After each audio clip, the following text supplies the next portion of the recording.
Às vezes eu penso, como temos sorte por viver nesta época. O primeiro momento na história humana em que estamos de fato visitando outros mundos e nos empenhando em um reconhecimento profundo do cosmo. Mas se tivéssemos nascido em uma época muito mais remota, não importa o quanto nos dedicássemos, não teríamos entendido o que são as estrelas e os planetas. Castanhas?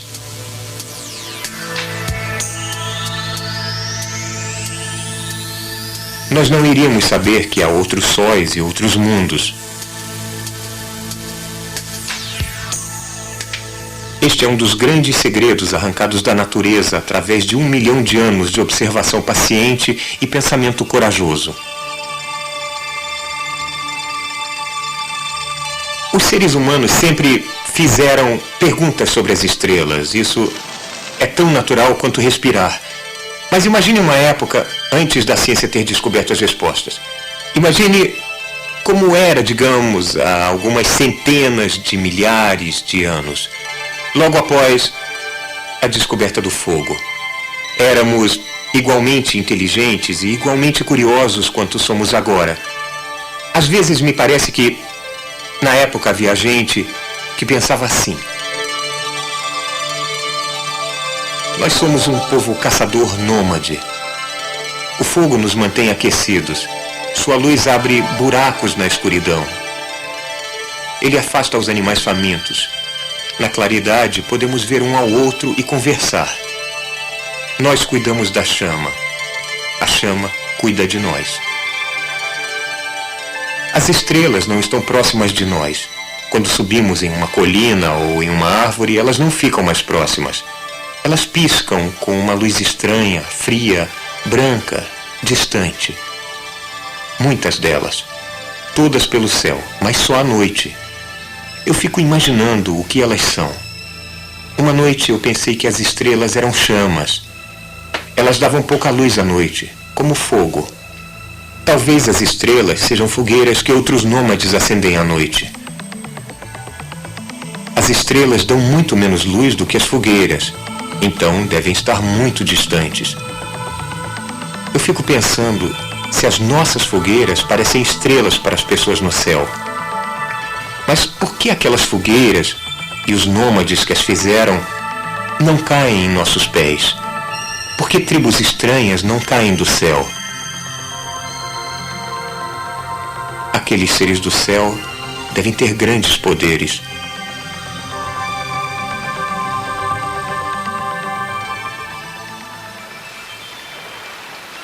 Eu acho que os caçadores não tinham esses pensamentos sobre as estrelas. Mas sabemos pelas comunidades caçadoras que surgiram ideias muito imaginativas. Os homens arbusto Kung, do deserto de Kalahari, na República de Botsuana, têm uma explicação para a Via Láctea. Em sua latitude, ela sempre está a pino. Eles a chamam de espinha dorsal da noite. Eles acreditam que ela segura o céu. Acreditam que se não fosse a Via Láctea, pedaços do céu cairiam aos nossos pés. Então, a Via Láctea, em sua visão, tem um valor prático, a espinha dorsal da noite. Mais tarde, metáforas sobre fogueiras ou espinhas dorsais ou buracos através dos quais a chama podia ser vista foram substituídas na maioria das comunidades humanas por uma outra ideia. Os seres poderosos no céu foram promovidos a deuses. Eles receberam nomes, parentes e responsabilidades especiais pelos serviços cósmicos que esperava-se que realizassem. Havia um Deus para cada preocupação humana.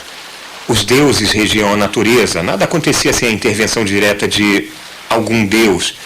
Se os deuses estivessem felizes, havia muita comida e os humanos ficavam felizes.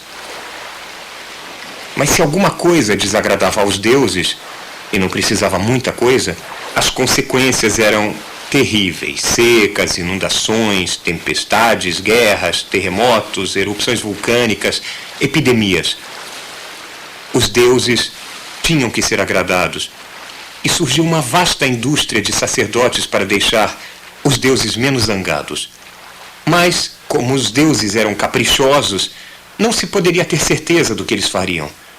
A natureza era um mistério. Era muito difícil entender o mundo. Os nossos ancestrais tateavam no escuro para sentirem os arredores.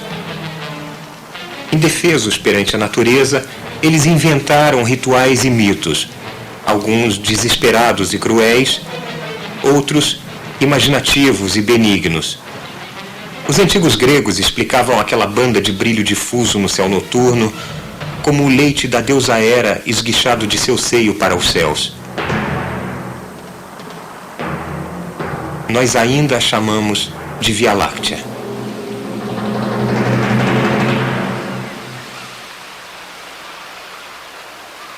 Em gratidão aos muitos presentes dos deuses, nossos ancestrais criaram trabalhos de sobrepujante beleza.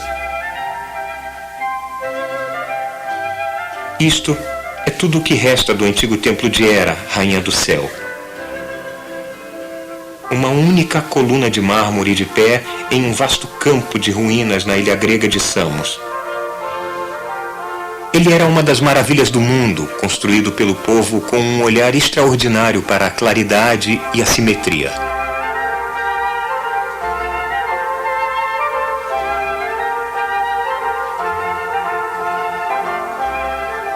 Os que se aglomeraram nesse templo foram também os arquitetos de uma ponte de seu mundo para o nosso. Estávamos nos deslocando de novo em nossa viagem de autodescoberta. Não, em nossa viagem às estrelas.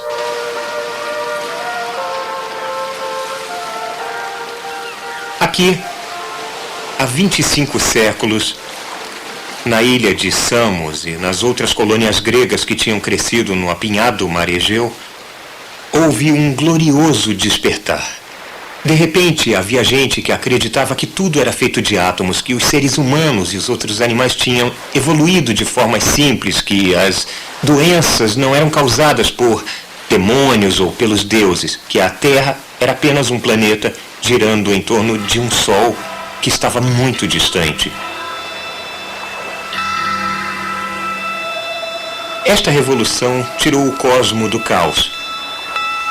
Aqui, no século VI a.C., uma nova ideia se desenvolveu, uma das grandes ideias da espécie humana. Foi discutido que o universo era reconhecível. Por quê? Porque ele era ordenado, porque há regularidades na natureza que permitiam que os segredos fossem descobertos. A natureza não era totalmente imprevisível. Havia regras que até ela tinha que obedecer. Esta característica ordenada e admirável do universo foi chamada de cosmo. E ela foi estabelecida em frontal contradição à ideia do caos. Este foi o primeiro conflito que conhecemos entre ciência e misticismo, entre a natureza e os deuses.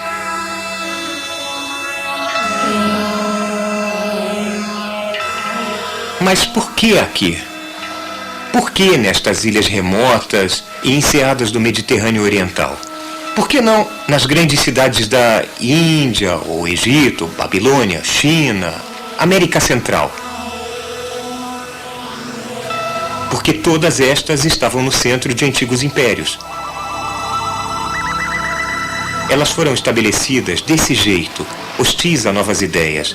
Mas aqui, na Jônia, havia uma multidão de ilhas e cidades-estados recém-colonizadas.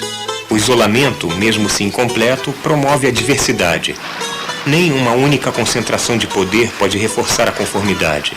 A pesquisa livre tornou-se possível. Elas estavam além das fronteiras dos impérios.